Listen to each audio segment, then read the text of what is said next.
Hello, my name is Jonathan Browner, and I am a sophomore at Georgia State University in Atlanta. I am currently enrolled in Professor LaHaye's online honors astronomy class for fall semester of 2018, and today I will be taking you on a journey through the evolution of the solar system.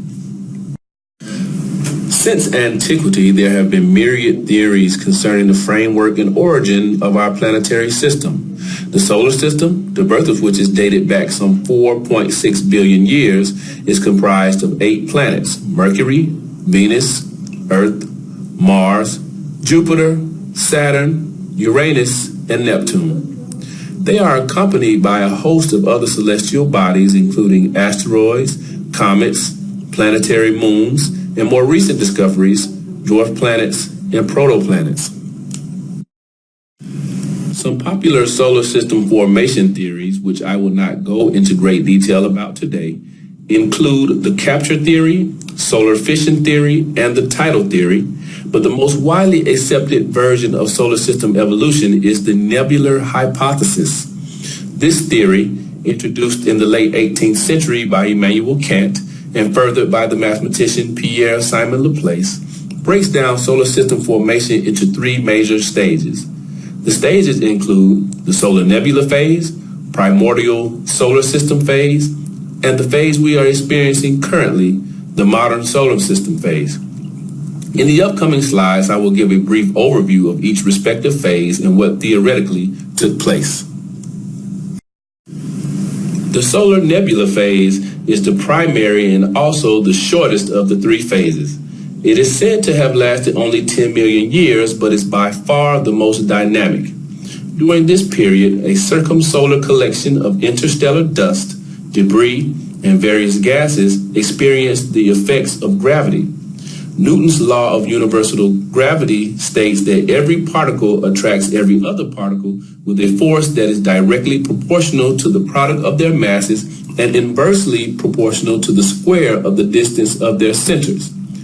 During the solar nebula phase, gravitational phenomena of various strengths and orientation, the protosun being the most dynamic, are said to have caused the early accumulation and evolution of the protoplanetary disk. To state more simply, gravity from the baby sun caused all of the surrounding rocks and debris in its area to converge on its center and circle around it, forming a frisbee-shaped disk full of early planet-making material. A high-temperature environment was then established primarily by the protosun and compounded with the kinetic environ created by constant collisions that in turn released energy in the form of heat. The debris in the protoplanetary disks were at a melting temperature and eventually fused together to form larger rocks, which became the cores of the first planets, the gas giants Jupiter and Saturn, and their smaller counterparts Uranus and Neptune. Jupiter and Saturn's cores drew in the surrounding nebular gas until it was all depleted. This was said to have caused a migration of smaller chunks of rock inward towards the protosun. Kepler's second law tells us that the closer a planet, or in this case protoplanet, is to the sun, its speed increases. The new levels of force created by this migration caused the early Jovian bombardment. These chunks of rocks, moving at higher speeds and experience higher temperatures, became the progenitors of the terrestrial planets. The primordial solar system phase is the phase of solar system formation that is in close relation to the contemporary solar system. A duration of 1 billion years saw the solar system and its fledgling elements maturing from planet embryos and planetesimals to the fascinating collection of worlds we see today. The closer the planets were pulled into the sun, the faster their orbital speeds became, which made the environment more turbulent. This phenomenon, called the late heavy bombardment, explains the last period of heavy collision that is said to be responsible for planetary moons and surface damage of the terrestrial planets. The approximate reduction in size of the main asteroid belt during this time is said to have been in the range of 300-fold in comparison to the preceding solar nebula phase studies of the main asteroid belt. These studies, including the simulation of the nebular and primordial collisional environs, have yielded results that support this thesis. The continued reduction in mass in the areas of space surrounding the protoplanets is said to have created a less volatile environment, allowing for more peaceful configurations of orbit, reduced collisional effects, and led into the modern solar system phase. The final and present phase of solar system formation is the modern solar system phase. Although the destruction of mass and gravitational disruption during this 3 billion year period was not as substantial as the foregoing phases, the system remains in a constant cycle of change, and we still have a great deal to learn. For instance, whether the less frequent but extremely dynamic impacts on Earth during this period were the catalyst for geological activity like volcanoes and tectonic plate configuration, thoughts concerning how the moon formed and became a satellite in Earth's orbit, and the phenomena that aided in the creation of Earth's core, and so on. Again, my name is Jonathan Browner, and this is the end of my presentation on solar system formation. Thank you for listening. The science of solar system formation has experienced major challenges due to the nature of the questions it is charged to answer. The extensive research of Kepler, Galileo, and others answered many questions, which in turn led to a plethora of more informed questions. Finding evidence from 4.5 billion years ago is quite the undertaking.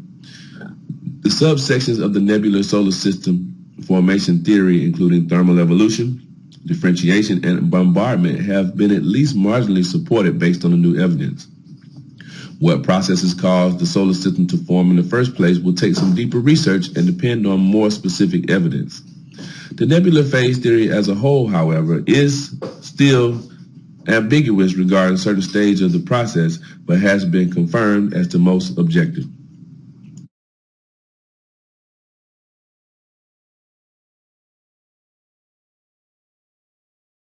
My research paper is about Jupiter.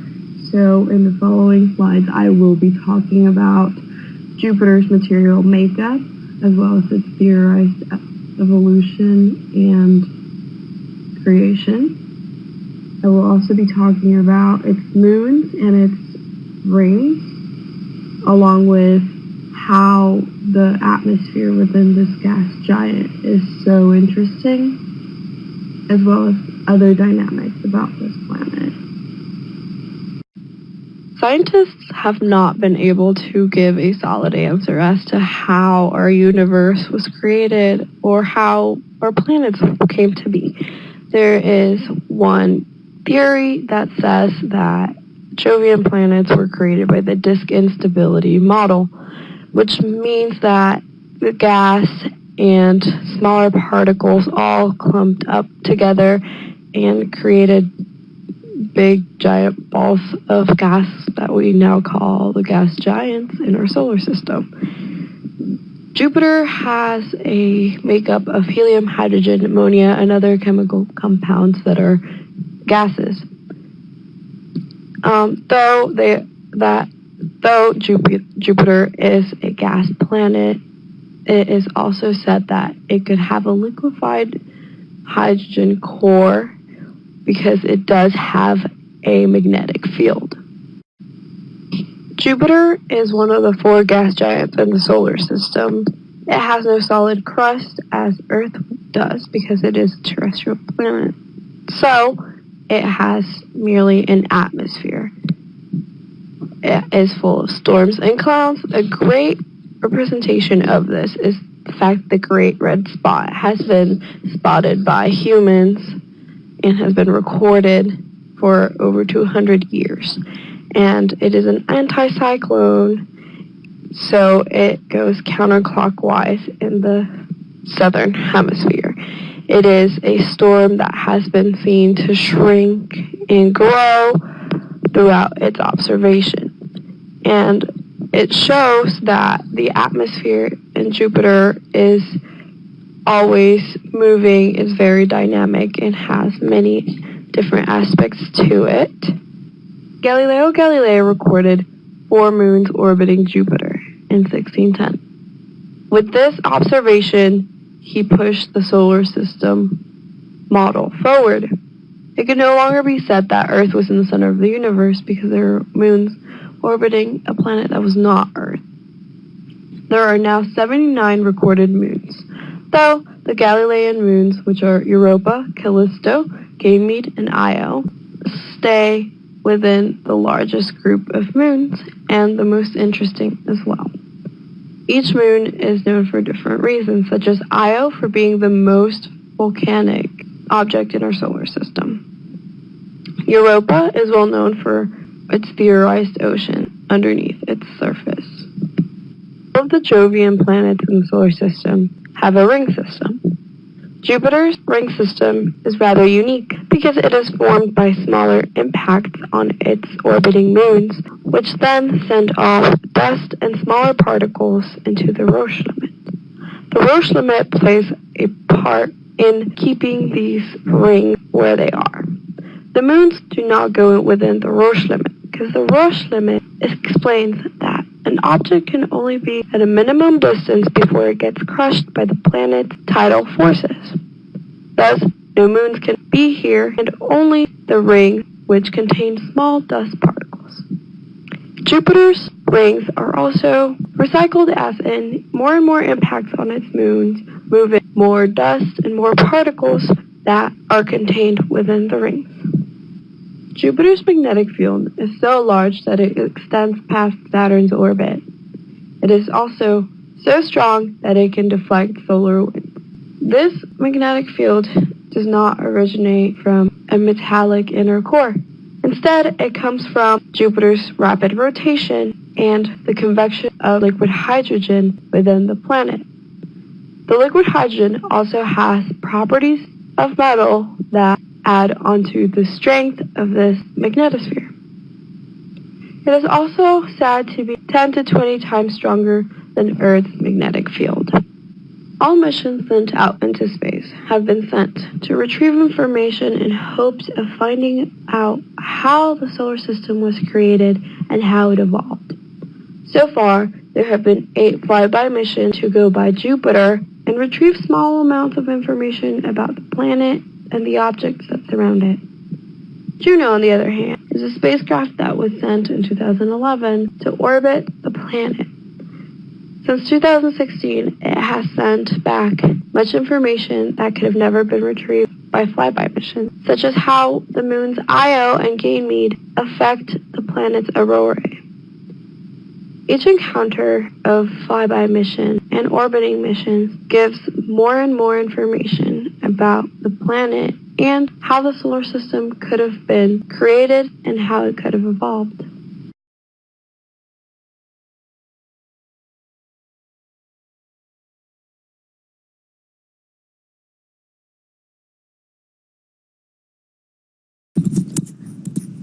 Hi guys, my name is Zenko, and today I would like to discuss with you guys if there are life on other planets. Many people would wonder, are aliens real? In the solar system, Earth may not be the only planet to have life. Today, we will see if they really do exist and what are some of the evidences that we have.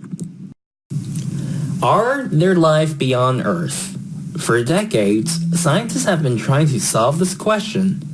There are signs of life on the Moon, Venus, Mars, and Europa.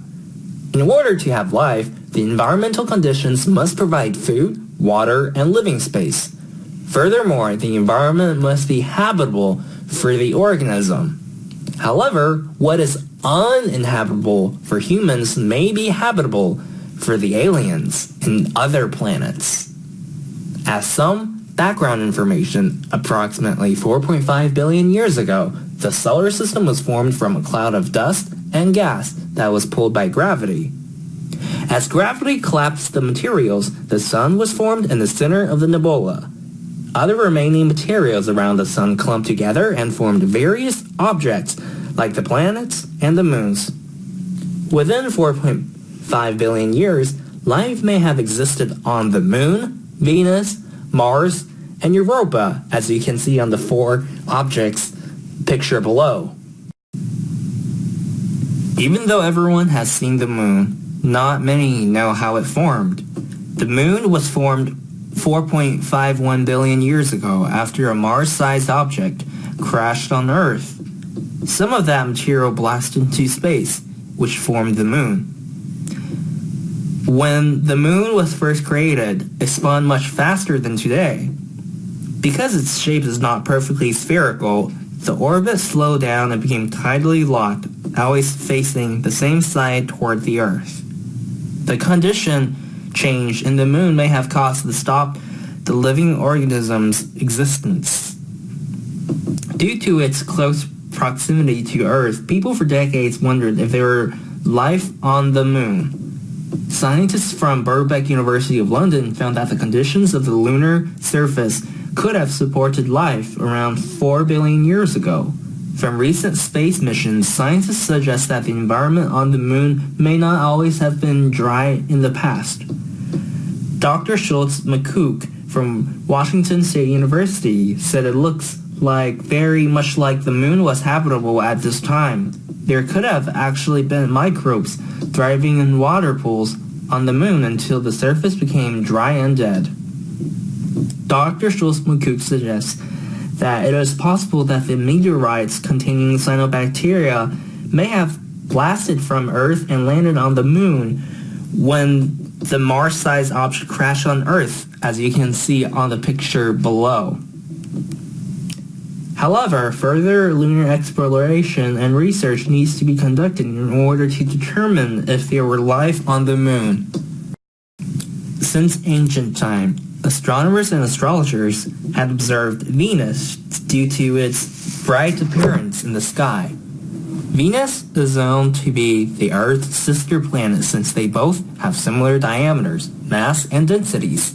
The difference is that Venus' atmosphere is composed mostly of carbon dioxide and has a surface temperature of 500 degrees Celsius. Venus has the highest surface pressure that is 90 times compared to Earth. Despite its extreme climate conditions, scientists are trying to see if life once existed on Venus.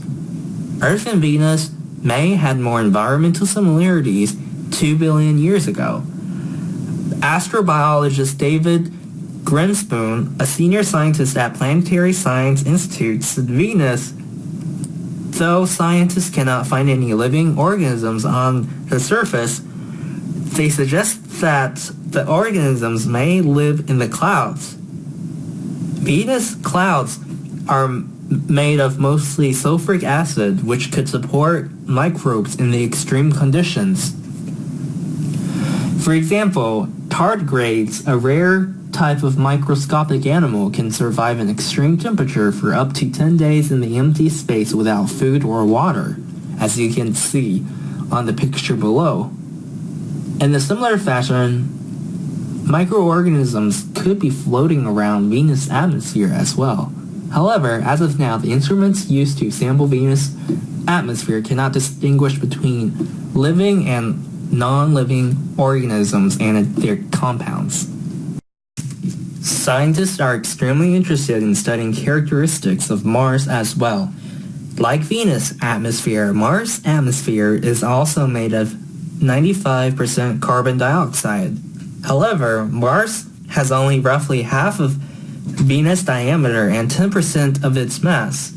While it is extremely hot on Venus, the atmosphere on Mars is the opposite. The average temperature on Mars is approximately minus 60 degrees Celsius. NASA scientist Chris Webster claims that water may have been found on the Martian surface and may have been present for a very long time. Nevertheless, over time, because Mars lacked the global magnetic field and light gravity, the atmosphere was stripped out from the sun's pressure. Water on Mars. NASA's Mars Reconnaissance Orbiter had determined there are lots of water, as you can see on the picture below of Mars Reconnaissance Orbiter determining water's area. The Gale crater is where scientists believe there was once a large lake on Mars.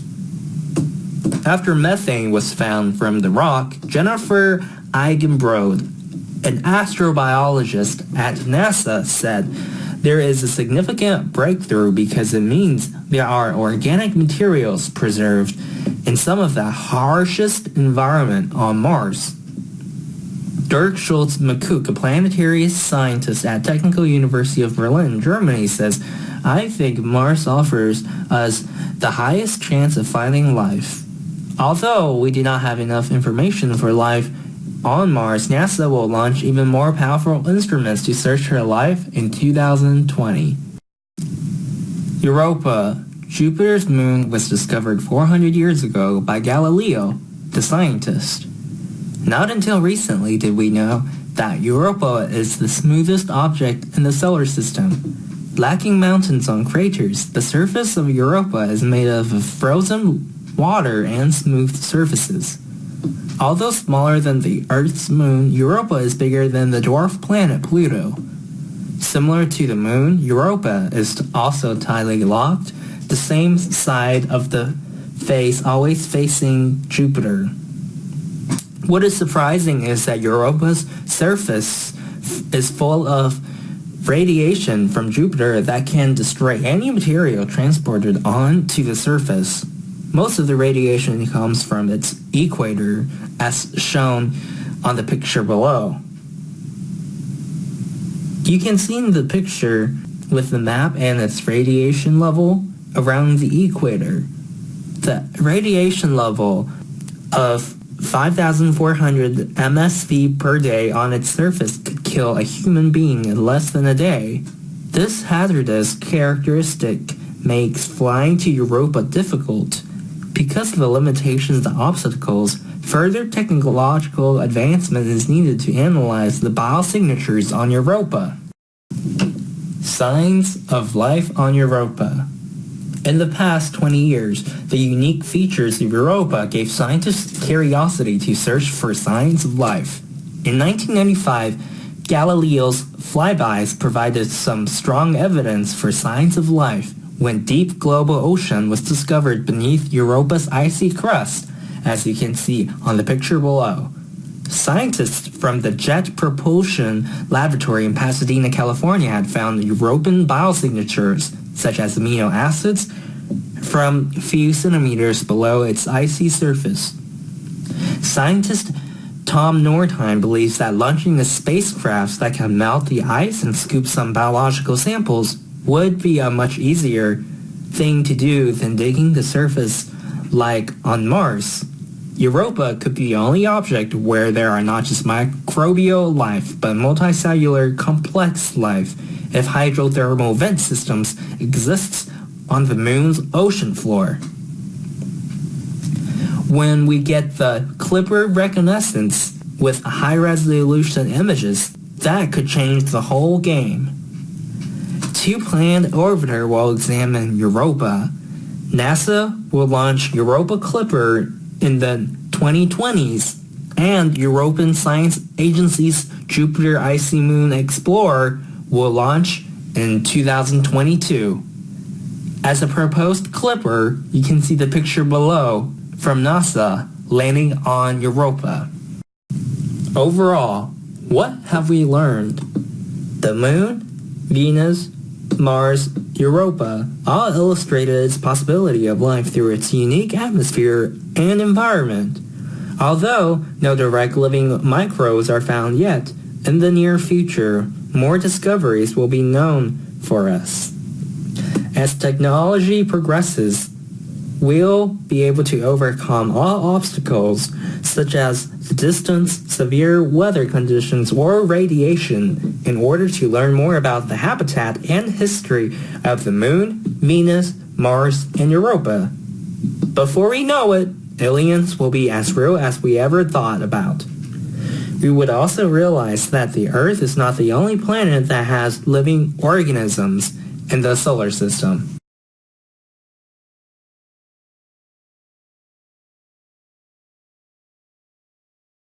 Hello, my name is Christina Atwan, and this is my presentation on a research paper, Ancient Astronomical Timekeeping and Planetary Tracking, for Professor LaHace's Honors Astronomy of the Solar System course.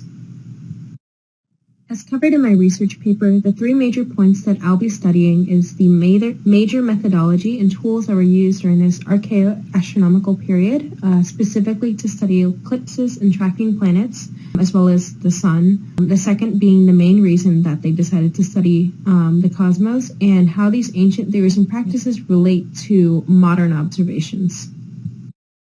One of the initial recordings of eclipses, tracking of the motions of the sun and planets, was by the Mayans. So the Mayans flourished in Mexico from about 2000 BC to ending in their final period about 1500 AD. They used these books called the codices, which were dated back to about 13th century BCE, and they basically represented different almanacs, with each almanac equating to a Mayan calendar. These were used to track the passage of time via the sacred almanacs, which also indicated the 365-day cycle for Earth's time period, and was also used in tracking the cycle of Venus. The tracking of Venus to them was important because Venus would essentially disappear between the Earth and the Sun, which would create chaos when they realized that it was going missing.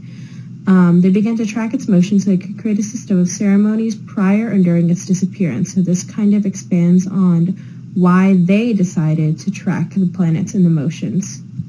Nowadays, we understand that Venus's disappearance is part of its normal cycle of its revolution. However, by understanding their tracking system, we're able to compare the synodical revolution of Venus to how we know of it today. Within the codices, the Venus cycle depicts Venus as a godlike creature. And within that, it was integral to their Mayan spiritual belief system. Alongside the pictorial depiction of Venus, it also created the calendar system of its cycle. Besides the obvious spiritual connection to it, this basically showed the deep accuracy that the Mayans went to create the calendar of the Venus system. Alongside tracking the Venus cycle, they also helped in discovering and charting the solar eclipses as well as the equinoxes. They corresponded to ceremonies mainly for the Mayans, as in the solar and lunar usually were when they were trying to prevent astrological doom, and the equinoxes for coinciding with their harvest times.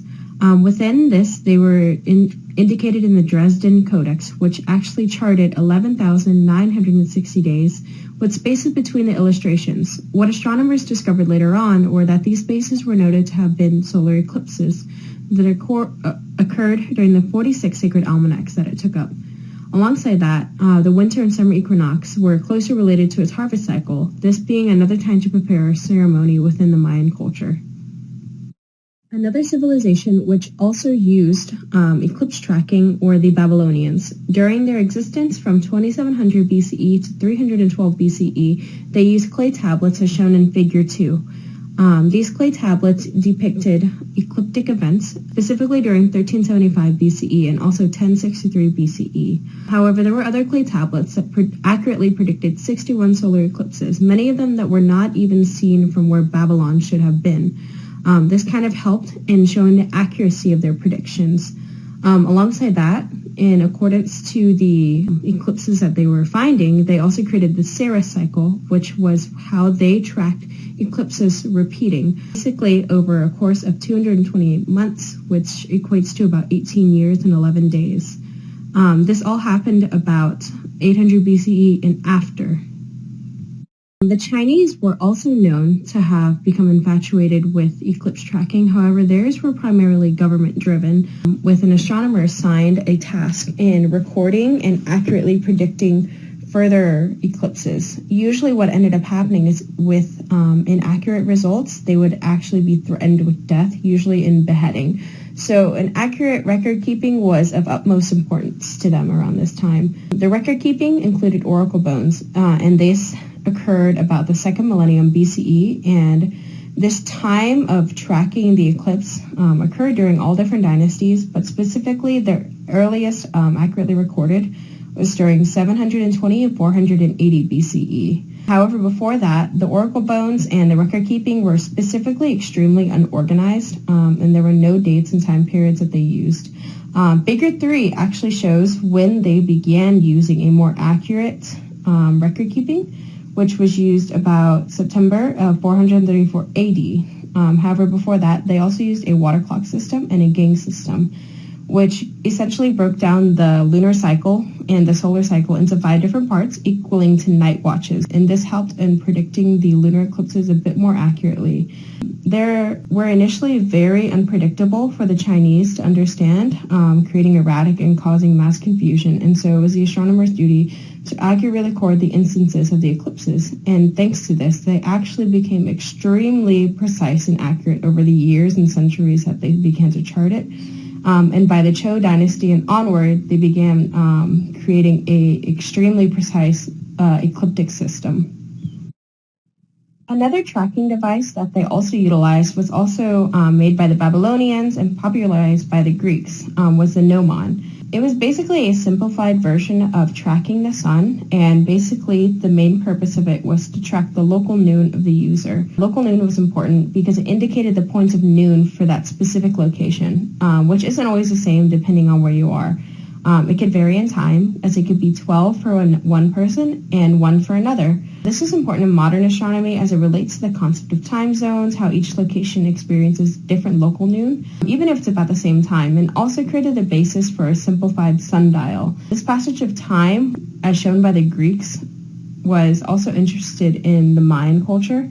So it kind of shows how each culture kind of developed the same idea of trying to track some sort of planetary motion as to create a calendar or time system. So why did we need to track the motions and passage of time through the eclipses or through tracking planetary motions? Understanding when certain objects in the sky moved around was each ancient culture's indication of time. And for that could help them plan their lives around this. Without a certain system of tracking, because a lot of these cultures were cosmology and astrologically centered, they wouldn't be able to create a belief system. And without a belief system, they wouldn't be able to plan ceremonies or ritualistic observations of these time periods. Understanding when an eclipse would occur or when an equinox should pass, or even just when the sun should pass into the sky at a certain time, helped these cultures indicate different systems in their life, whether it was for prayer or for harvest. But understanding this created a gateway for modern astronomy into understanding how time worked and how they were able to track time in the ancient periods.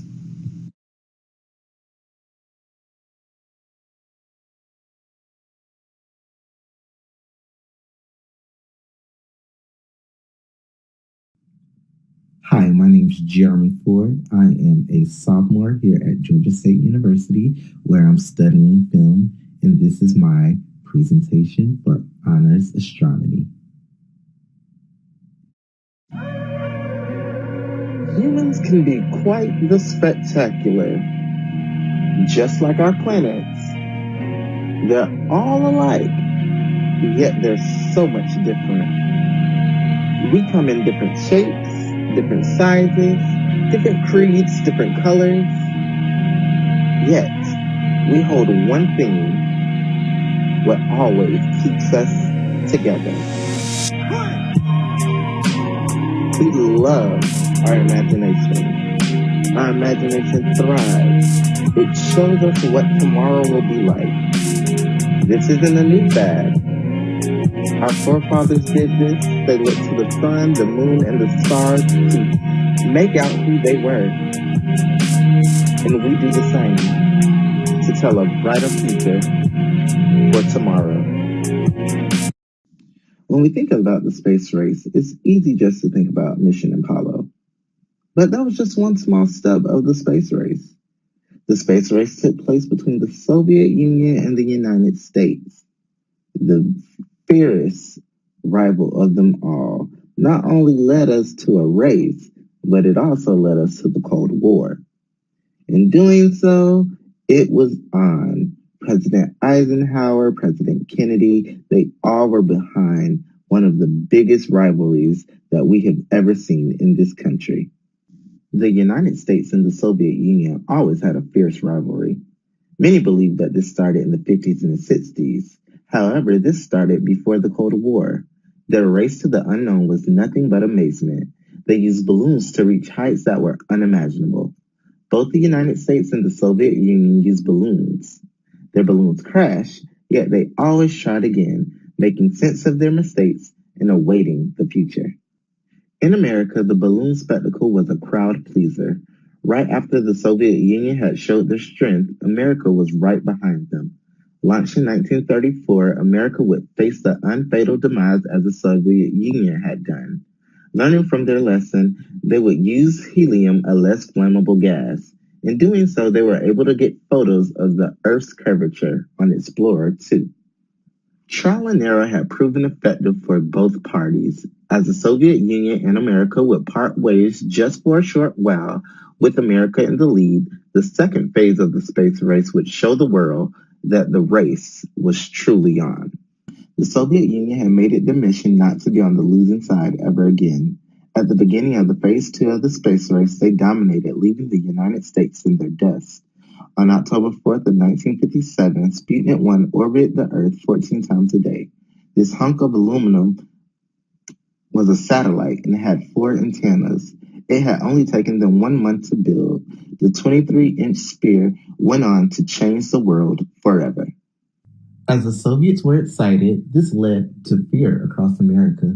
Not only were they beating us during the space race, but the Soviet Union was also responsible for having one of the first intercontinental ballistic missiles.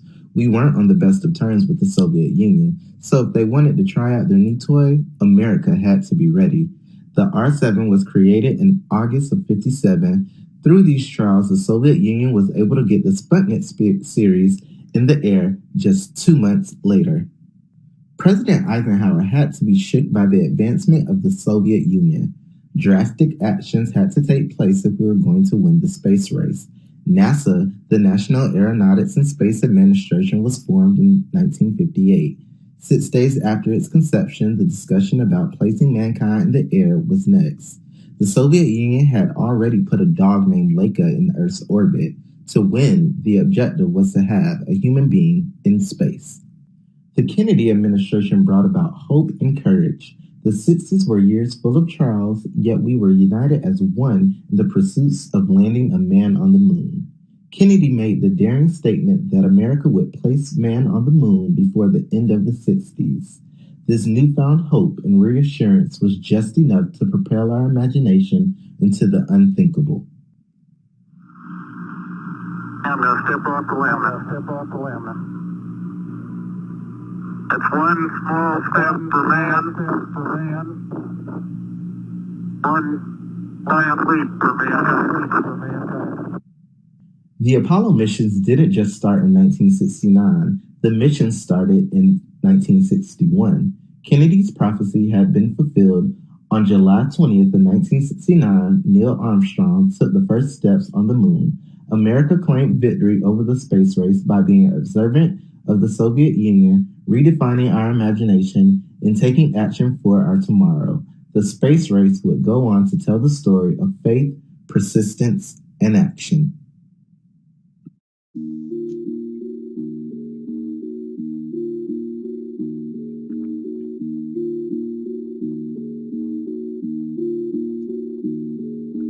I just like the sound.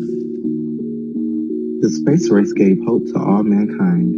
Our imagination has been tantalized with the hopes to learn more about the unknown. The U.S. and the Soviet Union inspired other countries to explore the heavens, and through this, our knowledge about the universe continues to grow. Just like the men of our yesteryears, we have the ability to continue teaching all of mankind about the joyous occasion of space.